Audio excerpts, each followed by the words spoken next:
അപ്പൊ ഒന്ന് കേൾക്കാം. കുറച്ചുകൂടെ യാത്ര ചെയ്യാനുണ്ട്. അപ്പോ യാത്രക്ക് ഇനി ചെയ്യാലോ? ഞാനില്ല ചേട്ടാ. അപ്പോ ചേട്ടാ ഞാനിപ്പോ കേൾക്കുന്നില്ല. ഇപ്പൊ തന്നെ 5 കിലോമീറ്റർ ആയില്ലേ? ഞാൻ പറയണ ഒന്ന് കേക്ക്.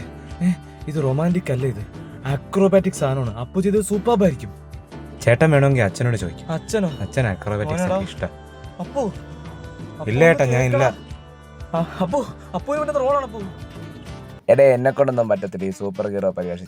ഞാൻ നിന്റെ അടുത്ത് അന്നേ പറഞ്ഞല്ലേ, ആ ടിനോട് വല്ലതും പോയി ചോദിക്കും. അല്ല പുള്ളി ചെയ്യലെന്ന് പറഞ്ഞു. എന്നെ അവന് വയ്യേ, പുള്ളി ചെയ്യുകയില്ല, ചേട്ടനെ കൊണ്ട് കൂട്ടിയാ കൂടത്തില്ലെന്നും പറഞ്ഞു. എന്നെ കൊണ്ട് കൂടിയാ കൂട്ടില്ല. ആര് അവനെ സ്റ്റാർ ആക്കിയത്? ഞാൻ. അവനിപ്പോ ചാത്തനും മാടനും കളിച്ചു നടക്കുന്നു. നമ്മൾ ഈ കഥ ചെയ്യുന്നു. ചാക്കോച്ച, നമ്മളുണ്ടല്ലോ, നമ്മൾ മെയിൻലി നൈറ്റ് ആംബിയൻസ് ആണ് ഉദ്ദേശിക്കുന്നത്. അതെ, 2 ബോഡി ഇങ്ങനെ ബ്ലഡിൽ കുളിച്ച് കിടക്കുന്ന സമയത്ത് ആ ഒരു സീക്വൻസിലേക്ക് ചാക്കോച്ചിന്റെ എൻട്രി ആണ് നമ്മൾ പ്ലാൻ ചെയ്യുന്നത്. അല്ല, അവിടെ വെച്ച് നമുക്കൊരു 100 പേരുടെ ബാക്കപ്പിൽ എൻ്റെ ഒരു ഡാൻസിന് ഉണ്ട്. അത് വെച്ചോളൂ. ഡാൻസ് എന്തിനാ അവിടെ? ഡാൻസ് നന്നായിരിക്കും ചേട്ടാ. ഒരു +2 കാലഘട്ടത്തിന്റെ കഴിഞ്ഞ 15 വർഷമായിട്ട് മലയാള സിനിമ ബാലകാരുടെ അഭിനയിച്ചോണ്ടിരിക്കാൻ എനിക്ക് പറ്റില്ല. വെറൈറ്റി ഉണ്ട് ചേട്ടാ.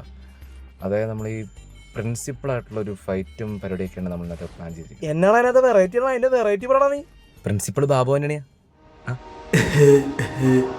ബാബു ആന്റണിയോ? ഇത് ഗംഭീര പരിപാടിയാണ്. എനിക്കിത് ഭയങ്കരമായിട്ട് ഇഷ്ടപ്പെട്ടു. ഇത് ഞാൻ ചെയ്താൽ മാത്രം സെറ്റ് ആവുള്ളൂ. 100%. അതുകൊണ്ടല്ലേ തന്നെ വെച്ച് എഴുതി. അതെ അതെ. പക്ഷെ ഇന്നത്തെ പ്രശ്നം എന്താ വെച്ച് കഴിഞ്ഞാ, ഈ കാസർഗോഡ് ഭാഷയാണ്. എന്ത് ചെയ്യും? അല്ല, ഇത് കൊച്ചിന്ന് മൈഗ്രേറ്റ് വന്നിട്ട് കാസർഗോഡ് താമസിക്കുന്ന ആ കൊച്ചിന്ന് മൈഗ്രേറ്റ് ചെയ്ത് വന്നതാണ്. അപ്പൊ നമ്മളിത് ചെയ്യുന്നു. ഇത് നേരത്തെ പറയണ്ടേ?